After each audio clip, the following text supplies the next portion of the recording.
პარლამენტის ეროვნულ ბიბლიოთეკაში ზურაბ ჟვანიას სახელობის კაბინეტი გაიხსნა. კაბინეტი საქართველოს პარლამენტის თავმჯდომარემ დავით უსუფაშვილმა და ეროვნული ბიბლიოთეკის გენერალურმა დირექტორმა გიორგი კეკელიძემ გახსნეს. ცერემონიას ზურაბ ჟვანიას მეუღლე ნინო ქადაგიძე ჟვანიაც დაესწრო. ეროვნული ბიბლიოთეკა პარლამენტის დაქვემდებარებაში სწორედ იმ პერიოდში გადავიდა, როდესაც პარლამენტის თავმჯდომარე ზურაბ ჟვანია იყო. უახლოეს მომავალში კი ეროვნული ბიბლიოთეკა პროექტის საქართველოს პრეზიდენტები და პარლამენტის თავმჯდომარეები პრესაში ფარგლებში ზურაბ ჟვანიას ოფიციალური მიმართვების, საჯარო გამოსვლების, განცხადებების, ინტერვიუებისა და ბრძანებულებების ციფრულ ფორმატში გადაყვანას გეგმავს.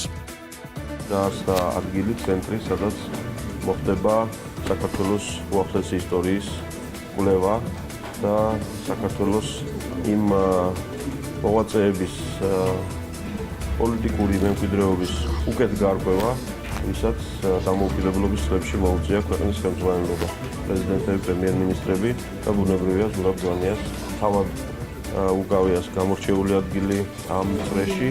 მისი პოლიტიკური შემოქმედება, პოლიტიკური მემკვიდრეობა იქნება თავმოყრილი და გამოკვლეული და აგრეთვე საქართველოს ყველა მეთაურის ბიბლიოთეკა პარლამენტის შეიძლება ასე ვთქვათ პატრონაჟის ქვეშ გადავიდა სწორედ ზურაბ ჟვანიას პარლამენტის თავმჯდომარეობისას და შესაბამისად ჩვენ გადავწყვიტეთ რომ მისი კაბინეტი გაგვეხსნა და არა რაღაც სიმბოლური კუთხე ან დარბაზი, იმიტომ რომ მუშაობა ამ თვალსაზრისით შეიძლება ითქვას რაღაც აზრით არის ძალიან მნიშვნელოვანი.